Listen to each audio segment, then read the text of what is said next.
We're back. We're back in the studio. We're still working out the angles. Yes, sir. I've cut off the sign a little for an important reason. Yeah, my we're side still figuring it out. it's under construction. Dave still hasn't done anything. It's under construction.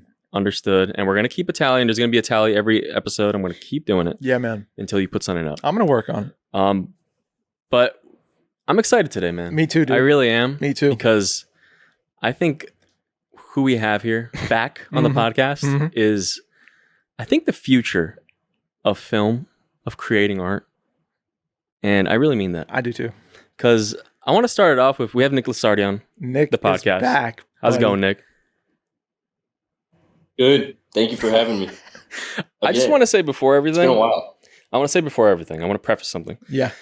So, Hometown came out, and I remember I was going to watch it, and I didn't for a long time. Because I remember watching like the beginning. And Mikey's, there's a new leaf I've turned. I'm just going to be honest, Mikey, from now on, for the rest of my life. I'm going to keep it real. Yeah.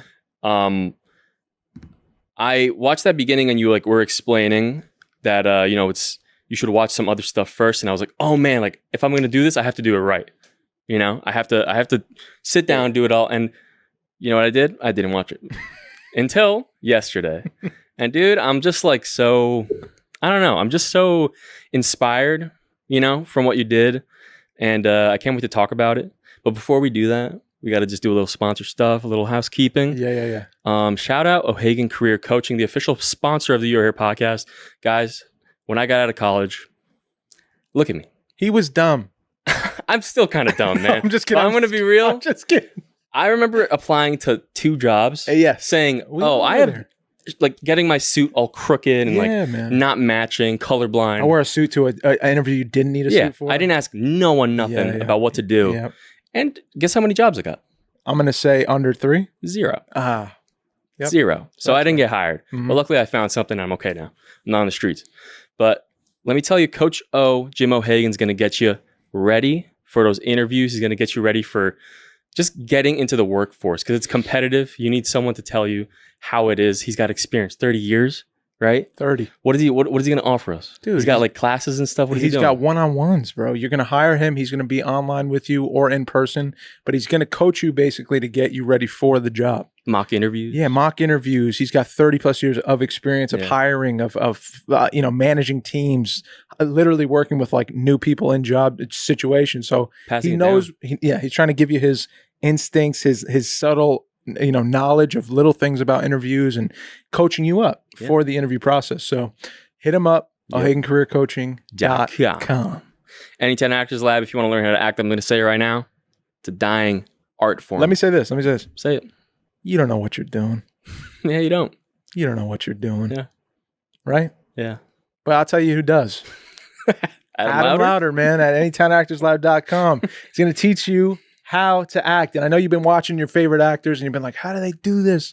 How are they acting so truthfully under imaginary circumstances? Yeah.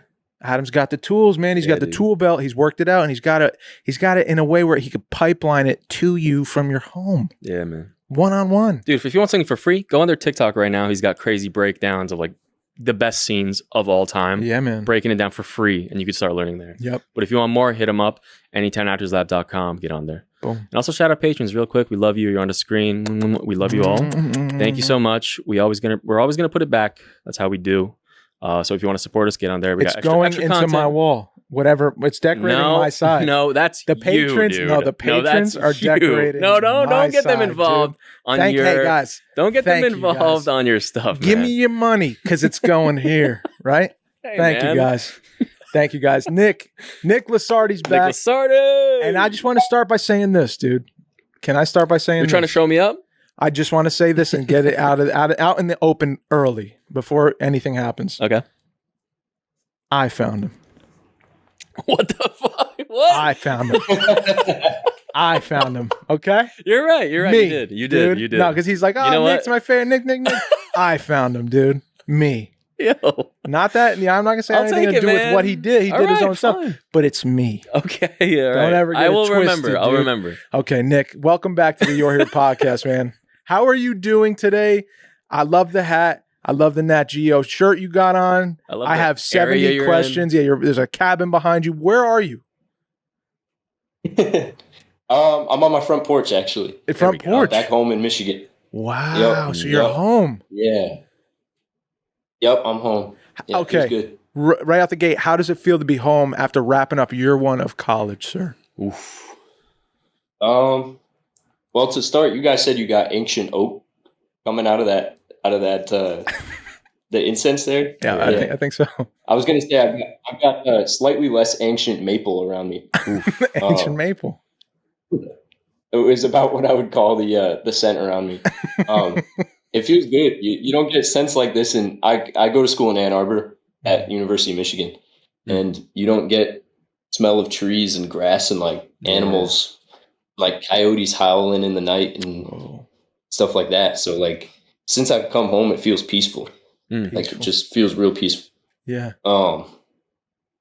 It's I always knew I would appreciate like coming back to the nature and to the lake and all that stuff because I live right on Lake Huron, but you know, I didn't realize like, you know, you just don't know it till you live it. I didn't realize just how much I'd miss it because Ann Arbor's totally landlocked. All we've got is like this dirty ass Huron River, and you don't want to swim in that. Your skin might melt off. So it's just peaceful being home. It's natural being home. Yeah. Yeah, man. I felt that too when I moved away. I used to live in Ringwood, just a ring of wood. That's what it is, literally. And we lived across like a reservoir. And when I was young, I hated it. I feel like you always loved it though, like the woods and stuff. Did you ever like have a kind of animosity towards it because you're like far away, maybe, or I don't know? Yeah. No, for sure. Like as a kid, like I would go because my parents grew up on the East Coast, so we'd go back to like New York City and Newark and Connecticut and places over there, and like I love the idea of the city, like totally romanticized it, like love the buildings and the cars and the people and stuff. And I honestly still do love big city life. So it wasn't like animosity, it was just sort of like, hey, you know, I could use a change up for sure. But you know, Ann Arbor's not even really a city. Like a lot of people there come from actual big cities and they think of it as a small town. Wow. And they think of it as quaint. Whereas for me, like it's huge because there's a highway and there's multiple McDonald's and there's like 2 supermarkets and traffic. So it feels like a big city, you know, there's a little skyline there. So like, it's not made me want to like come running home, but it's made me like really appreciate the short times that I am here and just drink it in and just, you know, sit outside and just listen to the birds, and you don't hear a single man-made sound. Wow. It's like the big thing for me. Yeah. So yeah, so no animosity, just like maybe a little bit like less appreciation in the past for sure. Yeah. It's funny that definitely like molded like how I was too. Like I just didn't really realize it because I would be like, I lived across just a reservoir. It's just a bridge. You go into the woods, you know, and everything, society is all across the bridge. Yeah. You know, so as a kid, like when I'm going to drive my bike across this narrow bridge, and like, no. So I had to like find people to like hang out with, like, and if we want to hang out, we got to like bike like 30 minutes to meet each other. It's like a quest, you know? So I was like, man, I wish I could just like, can I live next to the supermarket, like walk to Quick Check or something? I wish. But I do. I've learned to love it though. I miss it, man. Yeah, it's so like that's how it is here. You got to drive 30 minutes to go anywhere. Where when I live in an apartment off campus in Ann Arbor, it's like a mile from campus, and nobody will walk to the apartment because it's too far. Wow. Because it's like 30-minute walk. And like I always thought, yeah, like you said, it'd be great to live next to the supermarket. But now that I live next to the supermarket, I'm like, well, it's just a bunch of traffic and rushing in and out. And even like there's no art there. It's just a supermarket. That's right. That's right. You know, it's nice that I can go there and like buy eggs, but like at home I could go out to the chicken coop and get the eggs. Right. Dude, I will push back on you on that. There is art in the supermarket. Because there's stories behind some of those products. There's stories behind the product. I'm the kind of guy that reads like a label. No, Mike loves the supermarket, dude. Mike loves the supermarket. You know, 2 grandmas started like a pickle company. You know? should get married in a supermarket, dude. All right. No, I'm serious. I'm not. It's not a joke. Me? Yeah. Oh. Like when that day comes. Okay. I feel like that's your spot. As long as my spouse there's love in that spot for you. I'm not even joking. That'd be my honeymoon. Yeah, hey, baby, let's go to Trader Joe's. Let's go to H Mart. Nick, like first year in college, right? You put out a short. I definitely checked it out. I thought it was a really well done short, man. And it was just cool to see that, like, in the midst of, I know freshman year of college is like, and it might have been different for you, but my sister just went. She was telling me about her first year, and she's like, it's a pain in the ass, man. It's a big culture shock. It's like, you get thrown a bunch of work on you, and you're like on your own for the first time. You're trying to like prove yourself a little bit, and you got all this stuff you haven't done yet. And I was just wondering, like, did you come across anything that, like, any lessons that you kind of learned along the way, or any kind of like, I don't know, any kind of like present, like, just gifts that got dropped on you in that year that you wanted to speak on? Yeah, I don't know. It's like definitely went through the same stuff that pretty much anyone going to a big college will experience, which, like, everything you just described, as hard as, like, one thing that was really hard for me was the school that I go to in particular is not, most of the student body is very wealthy. Most of them are from out of state. A lot of them are from other countries entirely. And that makes some really, really interesting people to meet. I never get tired of going out and talking to people and meeting people, which is one of my favorite parts about it. The other thing is, like, the school is not really, it doesn't always feel like it's meant for people who kind of grew up under the circumstances that I did, out in kind of a rural community, not a super wealthy family at all.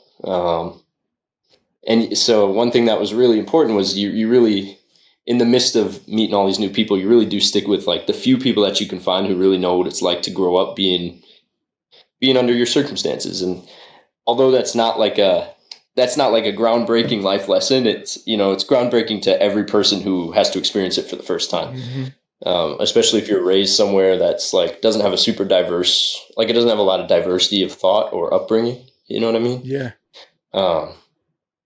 So that was, like, kind of half a lesson. I kind of feel like I can't wait to get back, because I feel like I opened all these doors to lessons, but never closed any of them. So, I mean, you never close a door to a lesson, but never really went through the doorway.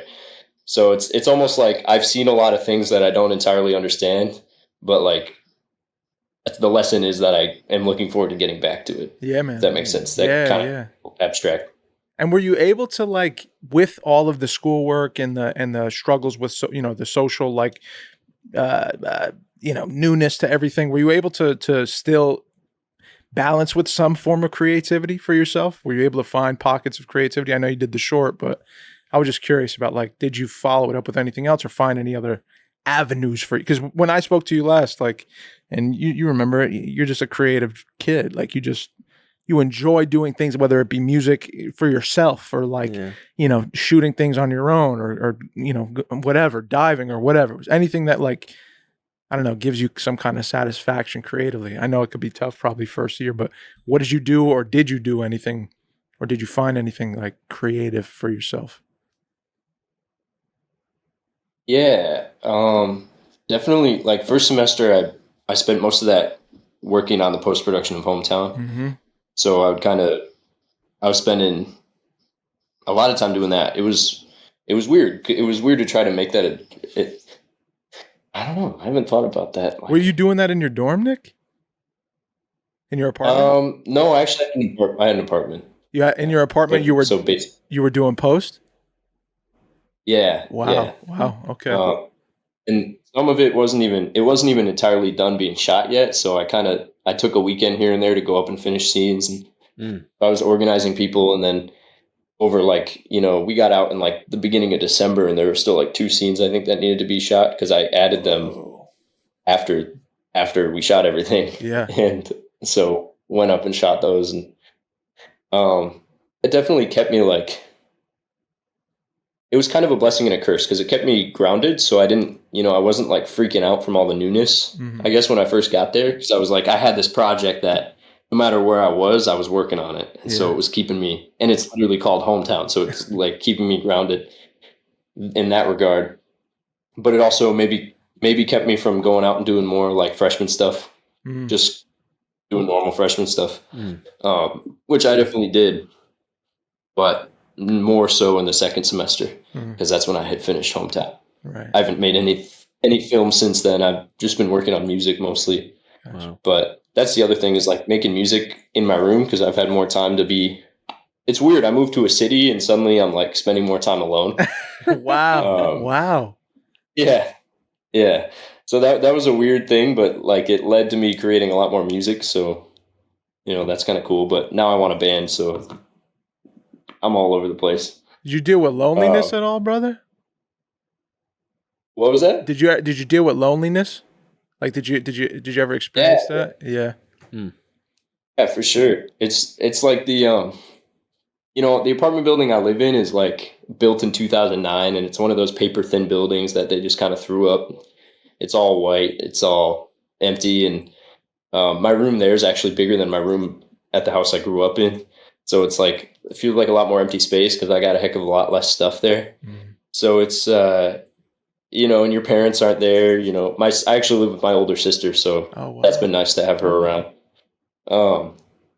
But yeah, for sure. It was interesting talking to some of my college friends, because they all sort of experienced that loneliness like freshman year. Whether it's loneliness or just homesickness or a combination of both or something else altogether, it's like you'd think it's so counterintuitive, because you're meeting all these new people, you're doing all these crazy fun stuff, you're going to parties and going to classes, and you wouldn't think it would be a problem, but you really have to know yourself. Otherwise, you're going to get kind of lost in the sauce. Yeah. Yeah, man. Yeah, I mean, we got to say now, for whoever's listening that hasn't known yet, you made your first feature film called Hometown, and it's out right now on YouTube. So if you haven't watched it, guys, go check it out on Nick's YouTube page.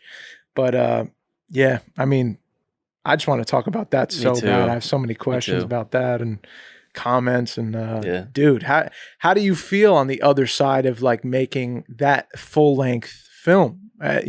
At your age, like first time out doing that.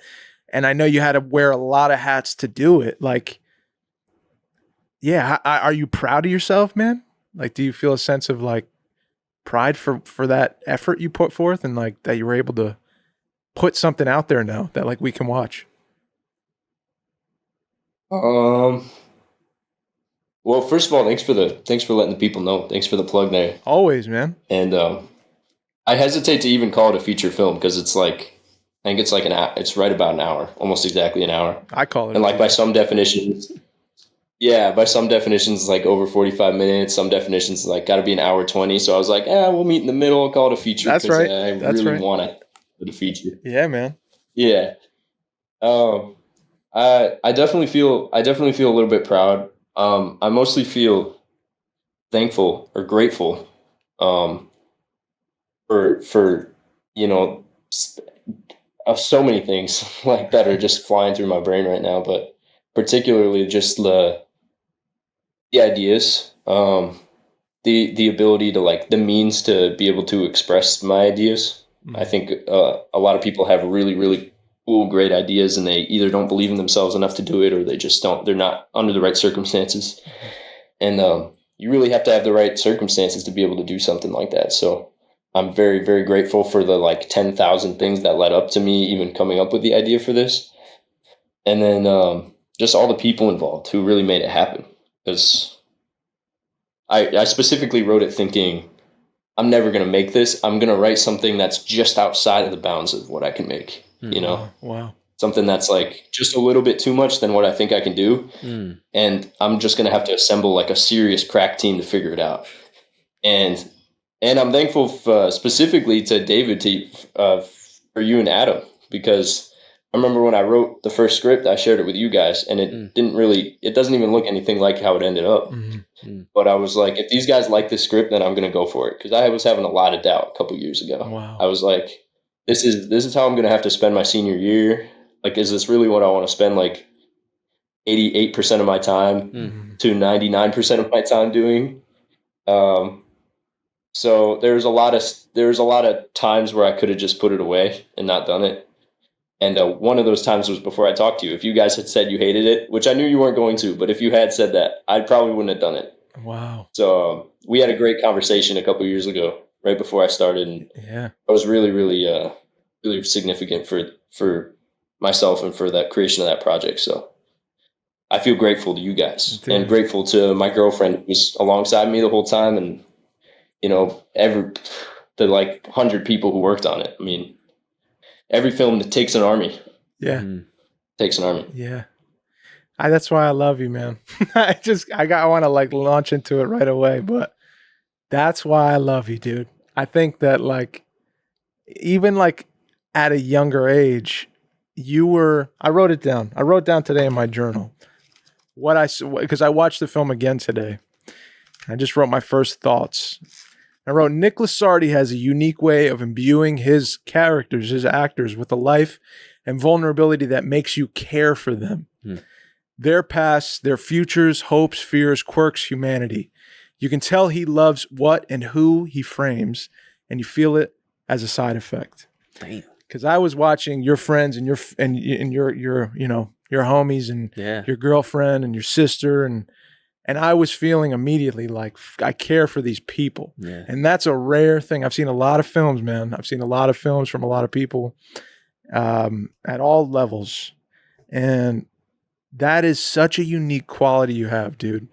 You genuinely care about who you're working with, and you have a thing you want to say about these people and what they're going through or what you're going through, and a unique way of expressing it that I don't see much. And but above all, I think the value that I receive from your films is I cry every time I watch something you do because I care about those people.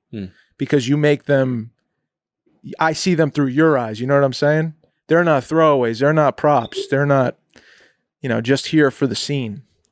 You're putting them there for a reason, and you're showing me how you see them. And that's a unique quality, man. That's a unique quality. That's a God-given quality, I'd say. And man, I'm just so glad that you've done that, and you decided to do that from that conversation. I can't believe that conversation had that kind of impact on you, but I'm just so glad that you made that movie, dude. So glad, because it was awesome, man. I'm very it inspired me, dude. And that's many times that's happened, that you've done that to me. So, dude, yeah, I agree 100%. Thank you. And very well said. That it made me think how these past couple weeks and months we've been talking about film and how it's I don't even, for me, honestly, I'm gonna be real. A lot of I stopped kind of watching movies and stuff too, because I think I've been losing this passion and love because of the negative things in the industry, and just the way I see things being, I don't know, just done. That I'm and then I see Nick Lusardi stuff, and I'm like, what am I doing? Shut up, Michael. Just go. If you love it, just do it. That's all it is. Yeah. And that's what I feel comes out from everything you make. And I don't know. I just watched Hometown today. I was at the gym. Yeah. On the treadmill for an hour, and I'm like, all right, here we go. Yeah. Yeah. And yeah, man, I was I'm on a roller coaster on the treadmill, but also a roller coaster in my heart and brain and everything. Yeah, man. So yeah, I don't know, man. It's just, I think I will say it's probably my favorite and most impactful thing I've experienced, made by a creative I know.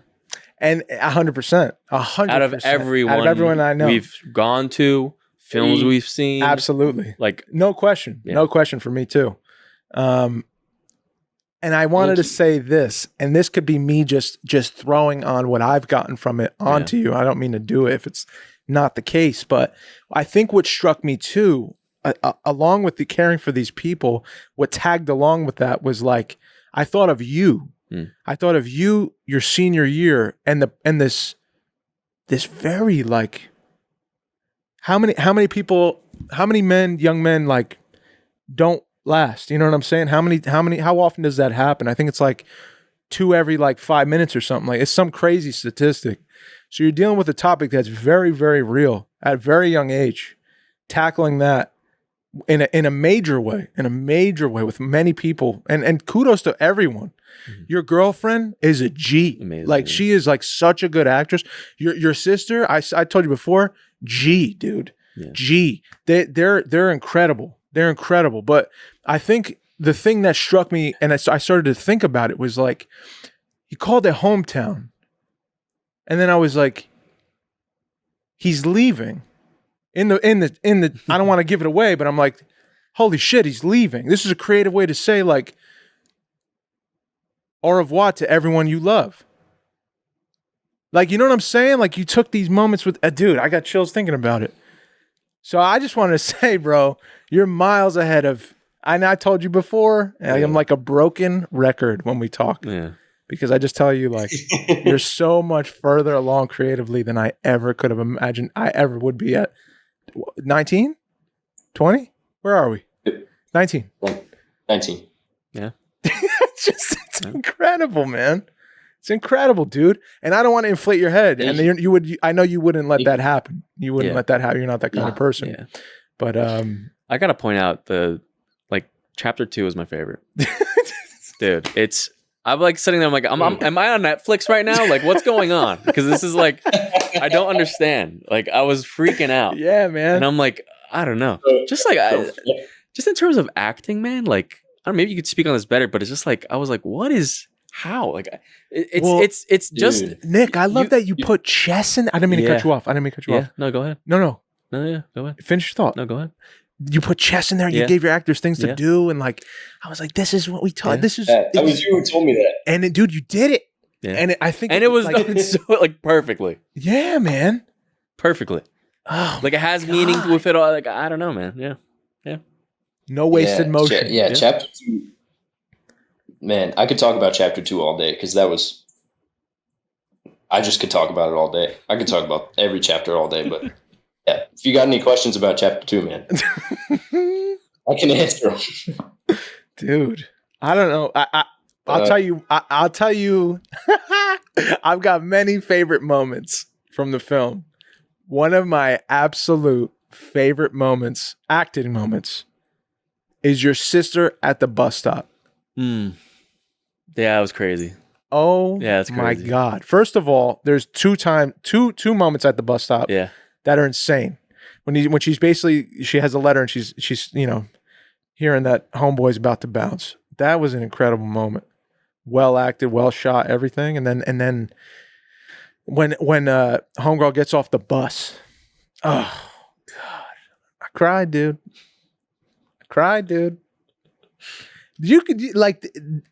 Is she pursuing acting, your sister and your girlfriend? Nope. What the? Nope. Yeah. Guys, listen to me. What they want to do. Guys, come on. Jeez. My little sister's current ambition, she's finishing her first year of high school, or she just finished her first year of high school. She wants to be an architectural archaeologist. And my girlfriend's going to school for biomedical engineering. There you go. Yeah. There you go. Yeah. Not a lick of liberal arts in there. Wow. Okay. Well, let me ask you a question, Nick. You said that you had to go back, shoot stuff. What moments did you have to go back and shoot? What scenes? Yeah. Let me review the movie in my head. We had to shoot a lot of the stuff that you see kind of I guess everything kind of felt like we had to go back and shoot it, but so some of the stuff you see at the beginning, just little insert shots that kind of add up over time. You know how it is. Yep. We forgot to get this shot of her flicking the light switch or whatever. Had to shoot the scene at the end where it's backwards, and it's the scene of the young man who is called Max, who's main character's brother, and he's beating the crap out of his dad. He's awesome in that too. Yard. He's awesome too. Yeah. Oh man, I can't wait to talk about my actors. But and then there's the shot of my sister coming backwards into the house, and all the way into, and it ends with that shot of my girlfriend in the room with the hand, and that shot was shot over the course of probably 5 months. Wow. It comes in 3 parts and it's all spliced together. And there's some cuts that are more obvious than others, but there's a couple that it's split into 5 parts. So I think 2 of them are obvious and 2 of them I hid well enough that you can't tell that they're cuts. But Maybe I might be. I didn't catch it. I didn't catch anything. Spent a lot I felt like I was all like a sailing ship. It was perfect. Yeah. I would get calls. It'd be like 1 a.m, and my friends would be like, "Come to West Quad, one of the U of M dorms. We're having a freaking party," and I'd be like, "Nah, I gotta cut this video." Oh, man. It was always that scene. Wow. Yeah, I don't even remember the question, to be honest. Question. Things I had to go back and check. Yeah. What was like the like while you were shooting, was there a moment where you were like, "Oh wow, this is the greatest thing I've ever, this is like the best. I'm so happy right now with what's going on in front of me." Like, was there a moment where you were like, "Oh, I wrote this and now it's here and I see it happening and it is total like dream come true scenario"? Did that happen at all? So I'll go back to if you want a little bit of the story. Oh yeah, please, man. I'll go back to because that was a moment you told me would happen. You and Adam were like, "This is going to happen. It's going to feel real, and it's going to work." And wow, that's what sent me. That was just running through my head over and over, days before I started shooting. But chapter 2, which you guys said looked like Netflix, which was a very high compliment. Thank you. It was that's the first part. That's the first part we shot. Was pretty much all of chapter 2, and you can kind of tell because it's the most polished, and it's before like. It's before things got really stressful and chaotic and stuff. But it was also in the most controlled environment. We were able to shoot in this empty apartment, and we could basically use all the time we wanted, and we had all the lights, and I had a huge crew. And all the actors were there, and they studied their lines. We did rehearsal and stuff. It was the most like professional job of the whole thing. And so that's also part of why it looks the way it was. And I also was I really wanted it to feel that way because it's such a contemplative kind of part of the film. It really needs to sit still. And if I kind of went in guerrilla style, like I did with like chapter 3, it wouldn't have sat still the same way. It would have kind of, every single shot that was the only chapter that had like a full blown storyboard that I pretty much went shot for shot with. And so I remember we were running rehearsals, and we were running with the light setups. And so I was teaching Kaylin McConnell, who was one of my producers. She's just great. She's one of my oldest friends, and she's super like one of those people that just cares about everybody and is just really like on top of like, she'll offer you food and you'll say you don't want food, and then she'll force it down your throat kind of thing, like because she knows you're hungry. That kind of person. And but she was still kind of learning the job because she's never done anything like that. She's never had to put up lights before or anything. She just has intuition. And that's kind of how everybody on this project was. Nobody's a professional. They're all people I've known forever, but there are people with intuition. And so I was just really counting on their intuition. That can kind of get messy at the beginning, because where intuition meets, technicalities. So we were teaching the crew how to do the thing, and then the actor who played Max was another one of my oldest friends, Braden Broad. He did a little bit of theater as like a kid, and his mom does theater, and his sister's a professional actress, I believe, or at least she went to school for it. But he's never done much of it, so he was kind of learning how to do it, learning how to be in front of the camera. He did great, and then. He did amazing. Yeah. And what's crazy is the young woman who plays Grace, who's the girl playing the chess. She's never acted in her life, and she wanted to have nothing to do with it. Her older sister actually was a coworker of my girlfriend's at a restaurant, and so we initially talked to her for the role, and she loved it, but she just couldn't do it. She's older, and it was just like, it just wasn't going to work out with her schedule or whatever. And she was like, you should talk to Rose. Maybe she's into it. She likes creative stuff because she's a very like creative person. And the Grace that you saw is the Rose who played her. Like she's very true to that character. Wow. That's how she is in real life, and just very wise, very soft spoken, super kind, and just like a lighthouse in the night. That was her role. And so I contacted her, and she was like terrified. and she had no interest in like doing it, but she was like too kind to say no. Mm-hmm. So we brought her in, and she was learning the lines, and she was like super uncomfortable around the camera and stuff, but she was like kind of getting into it. And I remember her boyfriend was there, and he was like trying to hype her up and like really doing like that. Yeah. We called him the personal assistant to Miss Cornelius. But and then in the end, like she did an incredible job, and it's not just because like we edited it to look good. Like, I mean, and the performance speaks for itself. Yeah. But we had a premiere for it, and afterwards she came up to me and she was like, I was like, so what'd you think? And she was like, it was amazing, except every time I was on screen. And I was like, I hate that for you, because you literally every time people tell me about the acting in that movie, they start with her. Wow. Like, who was that girl with the glasses? She was great. She was. She really was. Like I said, it speaks for itself. Yeah. Man. But so the very first, to get back to the question, that very first day where we were running rehearsals and everybody was kind of starting to gel with their role. The actors were rehearsing together in the next room, and, our producer was buying everyone lunch, and, my girlfriend and one of our other PAs was setting up lights, and I was sitting there messing with the camera, and we had all the time in the world. And I was like, this is a film set. This is like a real thing. And everybody else kind of felt the same thing too. They were all just, they kept coming up to me and they're like, this feels so real. Like and I got a great picture of, it's the chess scene, and you see the two of them doing the chess. And then you've got me standing on the couch with a boom mic. And then the other one of our PAs on the set, or in the back with another boom mic. And then we got Kaylin holding up a light, and like, there's like 30 people all around. It feels like 30 people. It's like 6, but there's like 6 people standing all around this one little scene. And in the movie, you'd never know it was there. And that's what it's all about. That's what makes it feel real. That collaboration, man. That collaboration, all from an idea, man. All from an idea you had. Yeah, absolutely.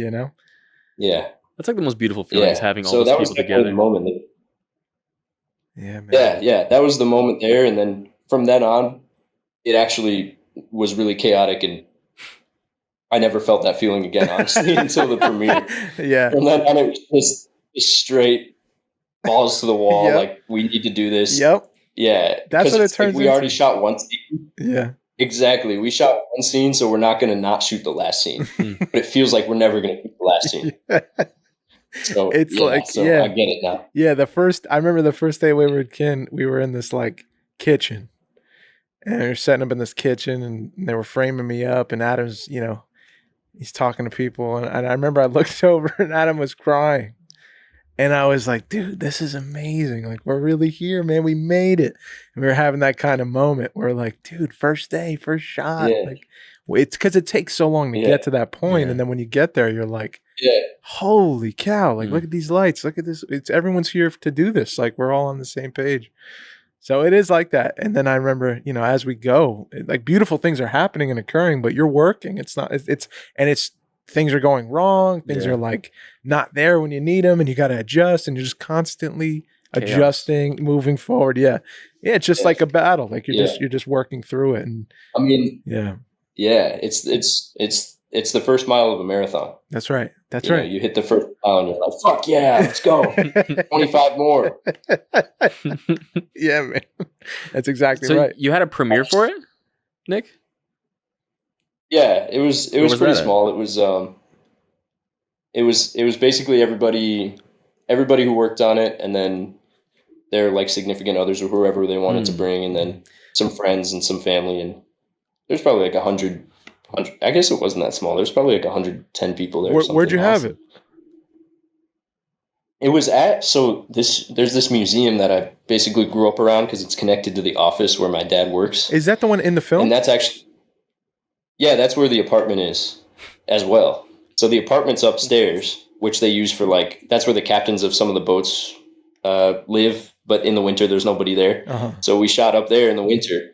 And then downstairs, there's the museum, which we shot all the museum crap in. And then there's also a theater, which they use for just like whatever you show in a museum. So we use that theater for the premiere. It was pretty cool. Perfect spot for it. What was the feeling like putting that up on the screen, seeing the start playing and the end, man? That's probably crazy.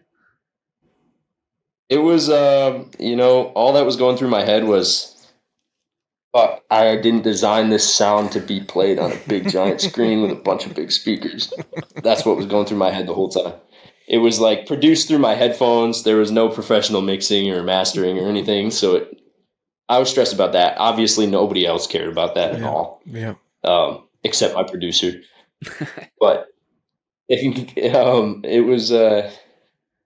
was very special, and it was what I'm most proud of that was being able to create that moment for everybody involved, which was kind of like the whole purpose. And like David, you said it beautifully, so beautifully that you should type that into IMDb and put that in as a review.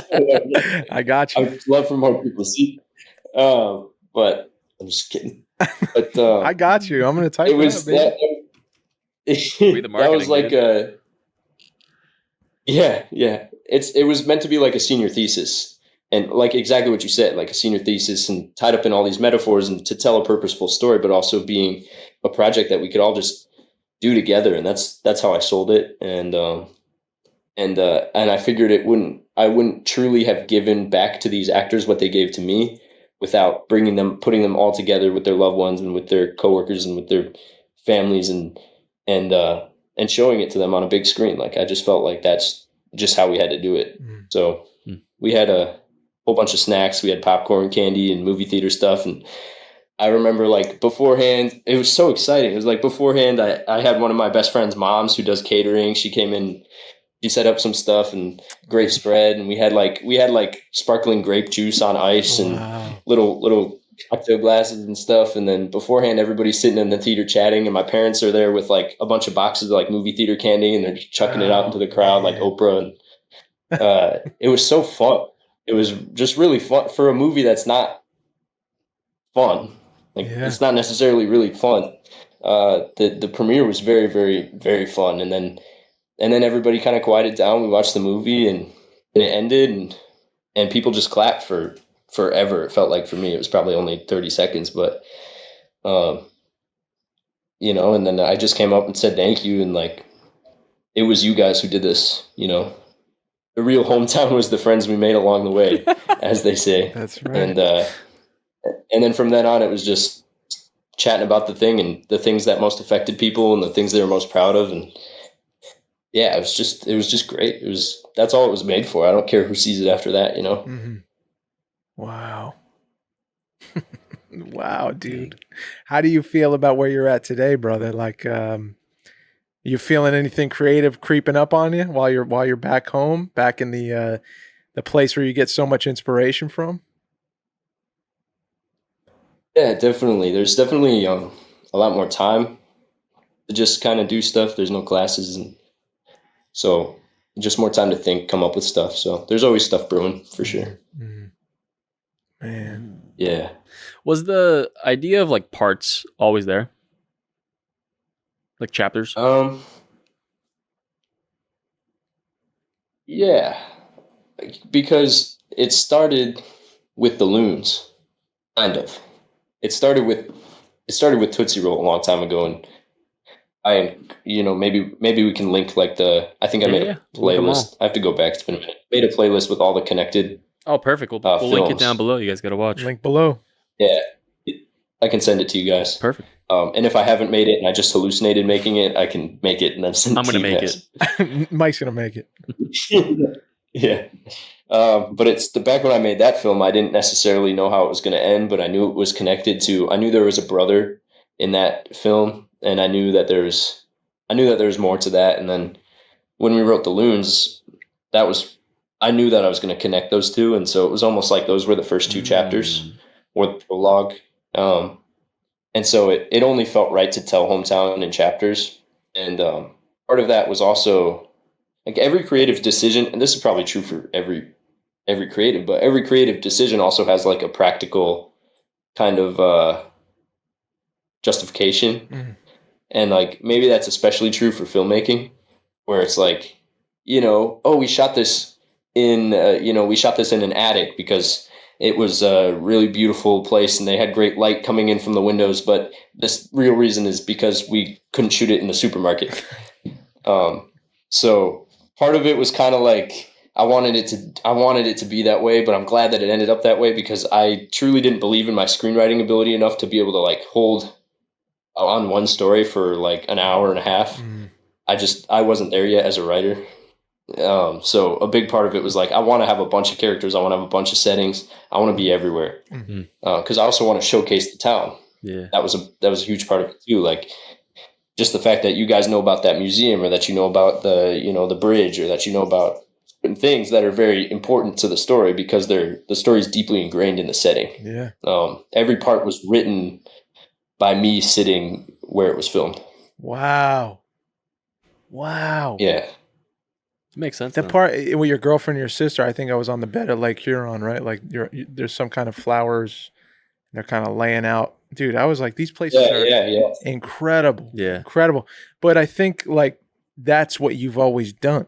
Like you've always done that with what you've shot. Yeah. You've always kind of imbued like a sense of like, wow, this place is like magic to me when I watched your stuff back then and yeah, absolutely. So it's only evolved. It's only gotten better. And yeah, I feel like I know Alpena. Yeah. I feel like I know it. You know, I feel like I'm familiar with the place and I care about it and I care about the people in it. And, bro, I noticed that you had with the music, like this call to like, I don't know, a time before us, like 40s, like music kind of playing lightly in the background of some scenes. And it was shot, like it was black and white. And like, was that like a choice early on? Were you like, I'm trying to, this is the decision I'm making with this music, or did it come later in post? And like, what was that for you? Where did that come from? The colors became more significant, and that I guess that's a whole other discussion. But the colors and the kind of that part of it became more. I knew it was going to be diverse, like the way it was, but I didn't necessarily know which scene was going to be what and when things were going to change and why. And it didn't really become clear until post when things should change. But the music, I believe the hometown soundtrack playlist that I made on Spotify predates the first day of shooting by like a couple months. Wow. So it was, I listened to that music and wrote the scenes to it. Which is part of the reason why it's like not licensed properly. Cause I couldn't do it without that music. Yeah, and I didn't have a composer to like off. Yeah. So it's just like, I could never put this film in festivals or anything, but that was also kind of the point. Like I never wanted to. So I just kind of wanted to break every rule possible. That was like my main goal. The rule breaker. Just to break every rule of like YouTube and films and like my own style and just do it all wrong basically and still make something worth watching. That's right. Do you think like, I mean, I don't know. When I think of you, I don't think that you really care about those like, these formulaic ways of like how things should be done. I know you care about like story and structure and stuff like that, but do you have like any thoughts about like when you're going to put your movie out? Like, are you debating whether to do something, or are you just like, I just want it to get out there? Because that's like, I find myself like sometimes tripping up. I'm like, I hate just like the way it's like, there's no answer. It's just like, you got to try something, Yeah. Or some amazing person finds you and something happens, finds you. Yeah. Yeah. Yeah, that's a good question. Because it's really like, it really depends like on what I'm making. And some things I've made specifically for like a certain film festival. So it's like, it's literally like to a T following the rules that they want. So in that regard, like, no, I'm very much like, I do what I have to do to get seen in certain places. But the other thing is like I don't know how to do I've never known how to follow the rules. So sometimes breaking the rules is like not my fault because I didn't know the rules. You know what I mean? Like just for example, like I wouldn't have known how to, I follow some people on Instagram who are like, 19 years old and they're getting like deals from producers to produce like proper actual feature films that are shown in theaters that are like released and have companies backing them and have all this stuff. And that's really cool, and I would love to do that. I have no idea how to do that. So I just kind of did my own thing, and I figured if I'm doing my own thing anyway, I might as well make it entirely my own. Like, why try to follow some rules if I'm not following the major rules? Might as well just do whatever. So with Hometown, I had no interest in like making it any sort of like mainstream, but none of my work is mainstream anyway, so it doesn't really even matter at this point. You know, hopefully one day there will be a difference between like my mainstream stuff and my not mainstream stuff. That's like my career goal, but right now it's like, you know, I have the freedom to do whatever because there's nobody in charge of me. So it's definitely liberating. I've kind of been battling with that, like that kind of similar ideas, like this, like it's funny how you say like you have the straight Nick Lusardi stuff, but also the like sort of like different for mainstream. It's just like, I don't know, that's such a weird thing to me, you know? Yeah, no, I hear you. It's so strange for me. I hear you. But I also recently read an interview about it's like a rapper, Rhapsody. She's like a woman, and I met her once, and like I always, you know, loved her stuff, but like there was this interview I randomly found it, and she was speaking about like how like for her whole like life she loved this thing, like this music, and like to be at the top like respected is like, you know, everyone has their own idea of what is like the top, like what is like perfection in that art form or something, you know? It's like very subjective. So like you can be looking at like, you know, it could be like the general kind of consensus of like what is amazing and great, but like it starts getting like smaller. It kind of is just like a niche thing where it's like, okay, now if you've been doing that forever, and if like you're not I feel like you keep doing something forever, sometimes you're never gonna, you don't know if like you're gonna be satisfied at the end of like 20 years, like just doing the thing you love doing. Like maybe you'll fall out of it, right? And it's also a battle, you know, if like, you know, sometimes it becomes harder to make things and do things truthfully, you know, in a world where it's a lot of like, I don't know, kind of schemes, lies.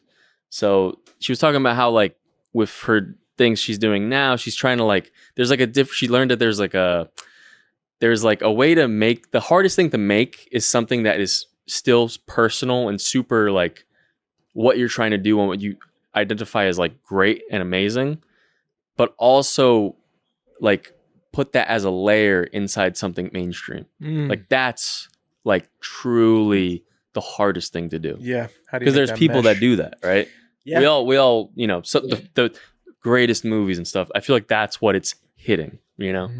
Yeah. So that's like a skill set I think that's like masterful, like parts of it's creative one art. way of creating for sure. Yeah. How do you combine your thing, your personal, specific, unique expression and kind of like implant it into a train that's going straight to the mainstream? Because it's easy to be like, I'm Mike from New Jersey and I'm doing a New Jersey story, but like, and like this is my art, like, okay, but like it's easy to just say like, oh, no one cares because it's like, you know, so little and so niche and so particular, right? And it could be the greatest thing ever to you or someone else, or many people. But how do you capture like a full, like how do you capture people that you're not even trying to like reach out to, you know? I think there's something there, you know? There's something there. I think that's one way of looking at things for sure.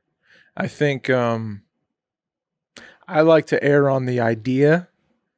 Like my belief is that if it is incredibly specific, if you are unique and unafraid to express what you really feel in a scene and F the rules kind of, and like, you know, you never know what a populace is going to enjoy. You could try to follow a formula for sure, but many people follow formulas and no one cares, right? It's hollow. There's no form of substance. And I know you're talking about merging the two, but I think that like my belief is you can do what like Nick is doing and continue to do it in such a way where you evolve as an artist, you grow, and let's say you collaborate with more people, and you've gathered a team now that has more tools and can invest in your projects more and whatever, and then these projects can grow and become in a sense mainstream because you found your audience. They know what you're doing. They appreciate your art,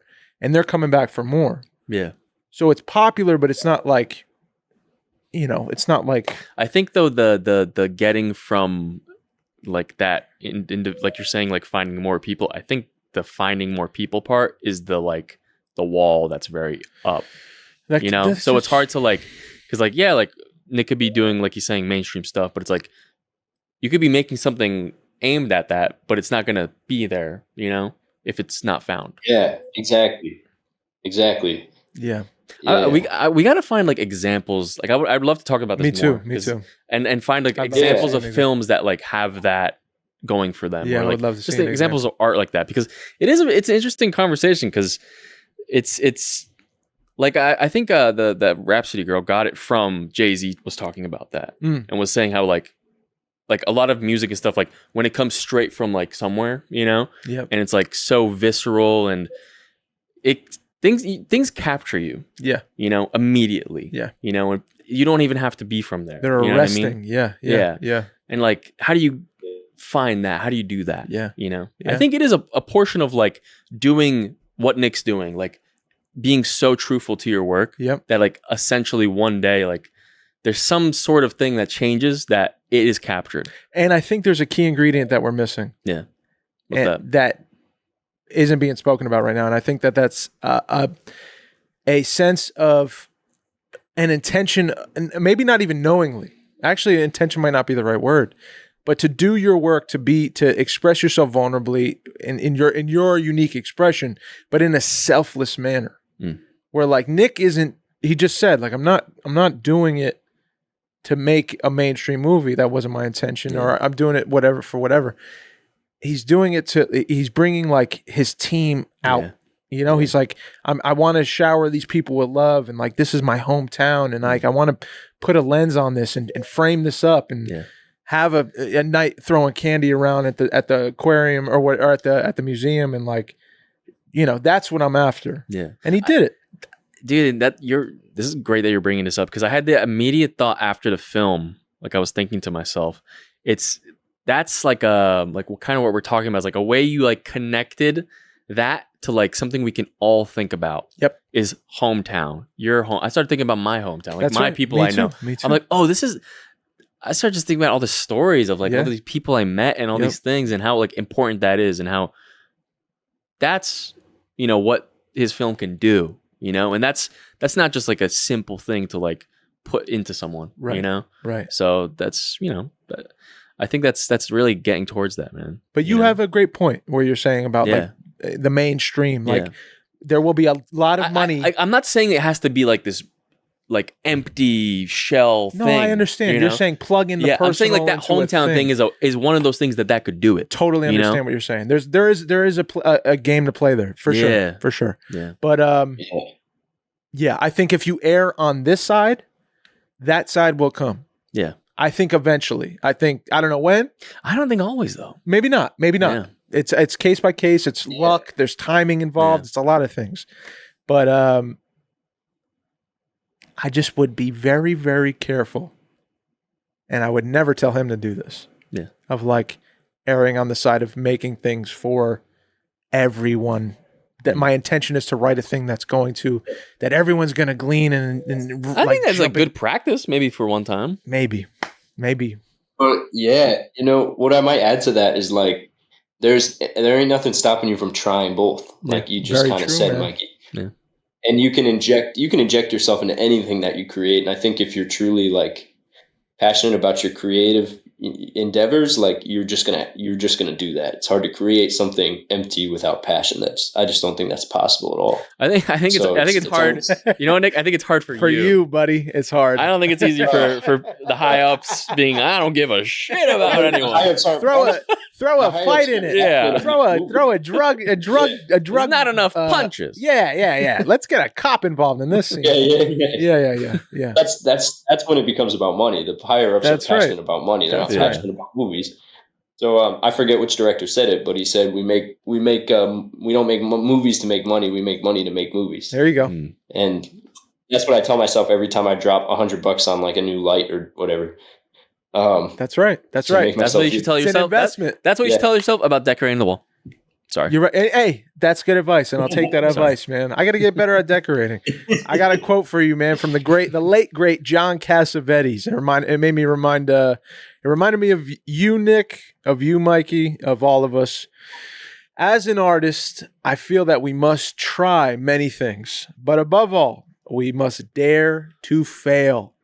You must have the courage to be bad, to be willing to risk everything to really express it all.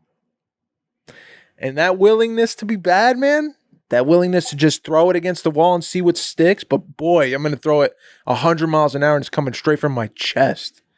You know, it's me. You have to have that willingness as an artist. I agree with John, man. You have to. You have to be willing to express it all, dude, to look like the fool, to play the fool. At the end of the day, you're going to survive that, whatever that embarrassing feeling is, or whatever, whatever the situation may be, the thing you fear the most about that part of yourself, coming out into the open. But if you want to be an artist, I think if you are an artist, you're already doing that. Nick's already doing that. Yeah. But that's a great fucking quote, man. Yeah. It makes me, that made me realize, I think I've creatively, I don't know if this is the wrong word. This probably is the wrong word. This is a harsh word.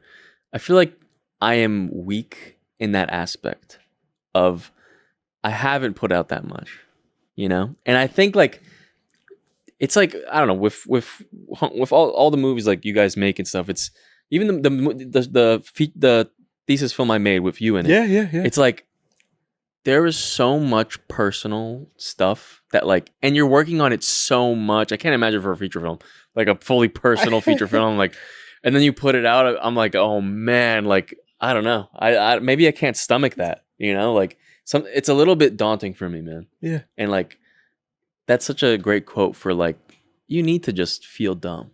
You need to be the fool, man. Yeah. You have to be willing to play the fool a little bit. A lot of bit. Yeah. You just got to be willing to let it all go. Yeah. To express it all, to find out what's inside you and really let it out. It's the only way that anyone's going to be, I think, taken or arrested or moved in a way that they're going to leave and they're going to think, damn, my hometown. Yeah. Whoa. What about that person? Where's she at? Where did they go? Yeah. I'll make you start going on Facebook, dude, looking at Yeah. It sure will, man. It sure will, dude. It sure will, buddy. It's cool. Yeah, Nick. You know what you got to do is you got to make enough of a fool of yourself as a regular person so that your art is just never as foolish as you actually are. Nick, can you teach him something real quick about that? What? Nick, can you teach him something real quick? I'm fooled. I fool. This is where I'm fooly. Nick, can you tell him just kiss the girl already? What? Just kiss the girl already, man. Thank you, man. No, Thank you, man. I can't do that right now. That's what you got to do, bro. That's who you got to be. That's what we're saying. Okay. That's what we want. After this, I'm going right there. There we go. Yes. And we'll see how it goes. We got him, Nick. There's always a reason to not. There's always plenty of reasons to not. A billion people have said that in better quotes than I before. But it's true, Yeah, you could have decorated. You could have put something on that wall. I got this table. I mean, I just keep adding things. I keep adding stuff. This is the key thing, though. I'm not afraid of decorating. Yeah, you are. I'm not afraid of it. You're afraid to look dumb. No, I'm not. You put anything behind me. I'm fine with it. Not afraid. But that's because I've played the fool so much, man. That's because I played the fool, bro. It'll never be more embarrassing than a long time ago. That's right. That's fine. That's right. I'm going to start embarrassing myself. That's it. You're right. Just going out on a limb, not looking embarrassed. Just go out on a limb a little bit, man. I got to start humbling myself more. No, it's not, whatever. I don't know. Who am I, Nick? Who am I to give any advice? Nick, how you feel? Do you feel hopeful right now? Are you hopeful? Yeah. What do you find? What do you find hope in? That's a better question.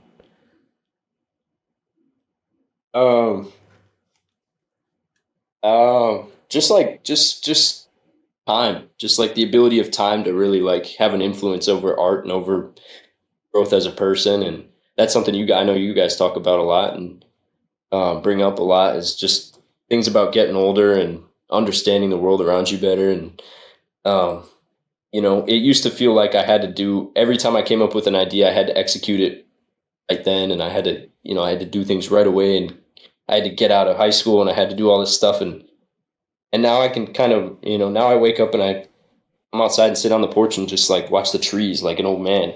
Like, I'm starting to understand that old man. Every day I wake up and I see my 80-year-old self. I hope I make it there. And I see my 80-year-old self and I see the lessons he's trying to teach me, but I'm never quite there. But that's part of the battle. You're never going to quite be there. So I'm very hopeful in that time can teach me lessons.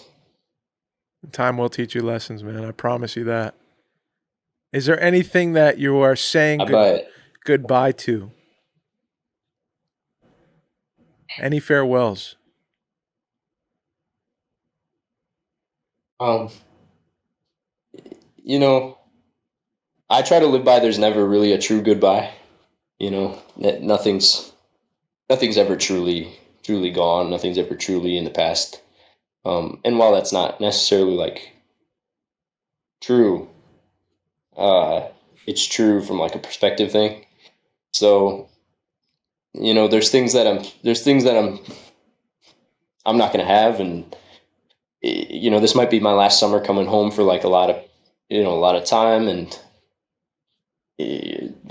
just life changes. Life changes really quick, especially at the age that I'm at now.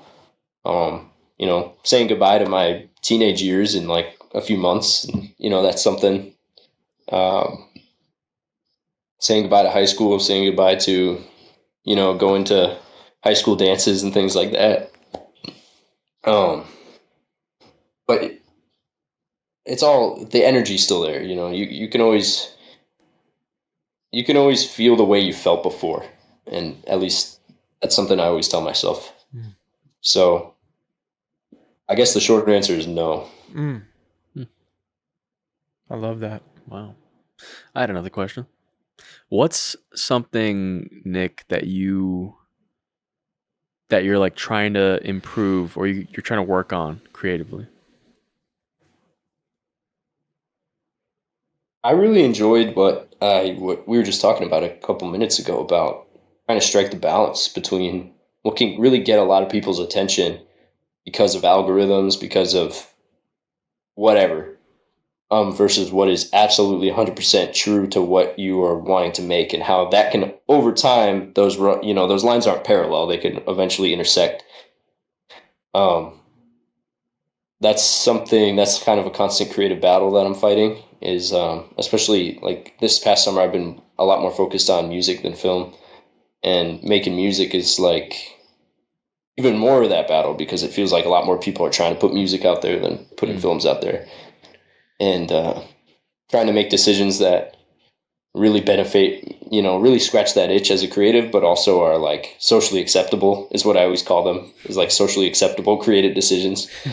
And there's a ratio. It's like, I kind of think about it like a percentage, you could go 50-50, you could go 60-40, whatever. And every project I try to adjust the ratio in one way or another. Mm-hmm. So like I almost always think about it before, from a mathematical perspective, before I start to do it. And like Hometown, was probably like 75% designed to just be a personal mess of crap coming at you, and then 25% of the other thing. And it might not have necessarily ended up being like that, because maybe the personal stuff ended up speaking more generally, and maybe the general stuff ended up speaking more personally, but that was the goal in the first place. And so really striking the right ratio, or just like practicing different ratios, is kind of what I'm going for creatively. What are things that you know for sure, Nick, things that you're certain about that are true to you in life, in your life?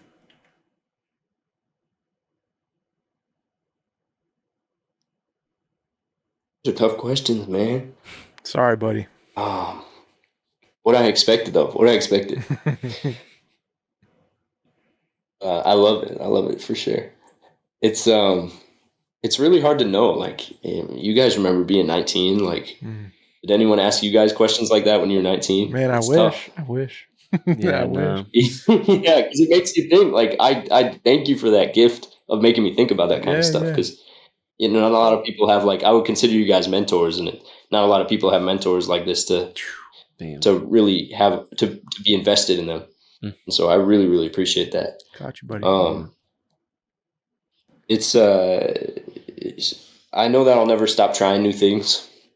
That's 100% sure. I mean, it's like, I've worked 100 different jobs, and I've done 100 different things, and I want to go to 100 different places, and I've ran through 100 different college major, paths in my head. Never stop trying new things, and I don't think I'll ever get tired of it. And those are two things I know for sure, and the rest I mostly know. I love that, man. Just or think I know. Seeing you, bro, I gotta say, like, you get older and you go through a lot of things, man. And every time I talk to you and I see you like growing a little bit here and there, and like, it gives me like it just restores faith for me, and it brings light to my life, man. Just to see where you're at, dude. To see where you're at, man. For you to call us mentors, like, it's a wild statement, brother. It's funny, it's funny you say it. It's like, I feel like for both of us, it's just like, we just like watch you do things, and it's fun to just like be like, well, what happened there? Like, it's like, I don't know. It's just, I feel like, I don't know. You probably think this too. It's like, it just feels like, you even said it, Nick. It's like, I feel like you're just so far ahead, and it's just like it's a beautiful thing to catch in someone, and with those questions, like Dave said, I wish we got asked that. It's like, definitely do, yeah, man. So it's a blessing, that I think that you're just evolved as a person. I don't know, just who he is, man. Exactly, by being who you are. That's the real gift for all of us. That's what I'm trying to say. It's a gift to know you. It's a gift to know you in my life, man. I know I'm further down the road than you are, and where the position I'm at now, what I've been through, it's like I look at you and it genuinely gives me like a belief that things are going to be okay, man. And things are okay, and it's okay to life is good. Life is good. Don't forget that. So I thank you, man, because I get a lot from you. And what one more question for me, and then a little piece of advice for you. But what do you love right now? What are you in love with?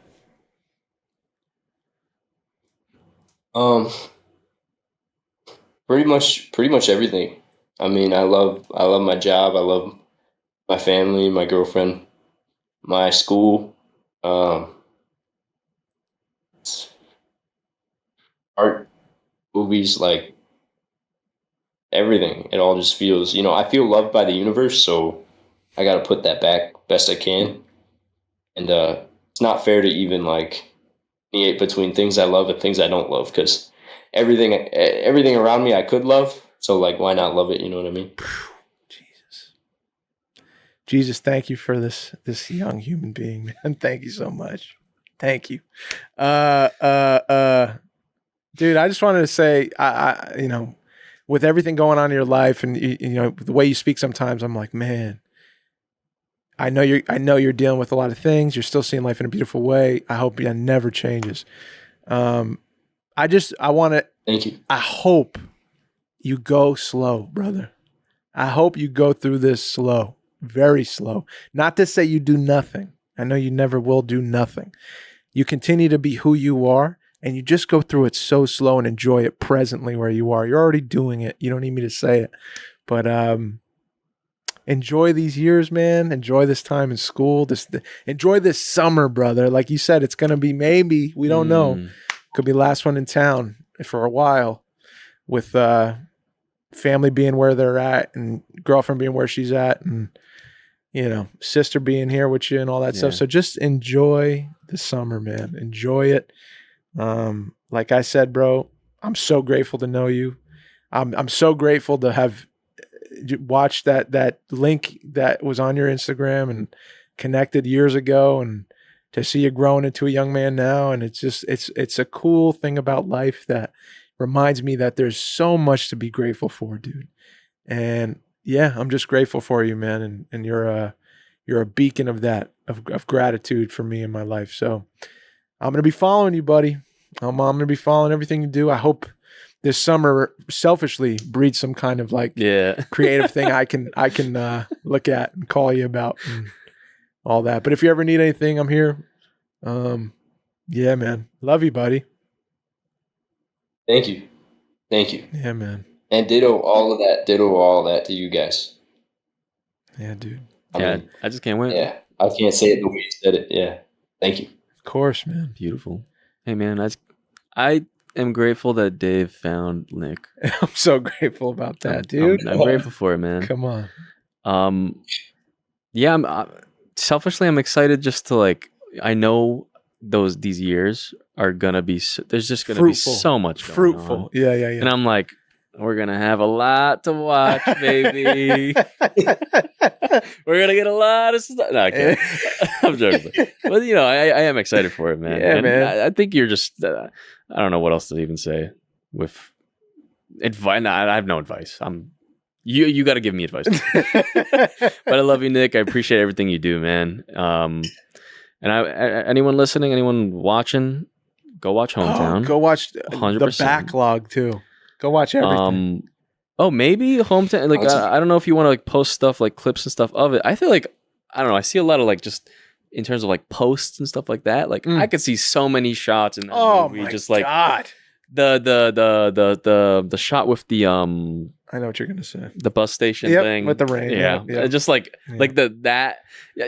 I also have to just put out there that me, I love all the like aesthetically choices, all that stuff. Creative choices. I'm like, this is the best. Yeah. When you see something, you're like, nobody would have. That's like everything I've ever wanted to do. Yeah. Yeah. And Nick has done it with the most ever. Thank you. We're just two fanboys. Yeah. Just two fanboys. Yeah, I just love it all, man. Yeah. That's a good idea. Maybe I'll post some. So I should post some more of those shots. Hey, dude, maybe if you're saying your music and stuff you're working on, maybe if you do some songs that maybe can go on top of the video, the visuals.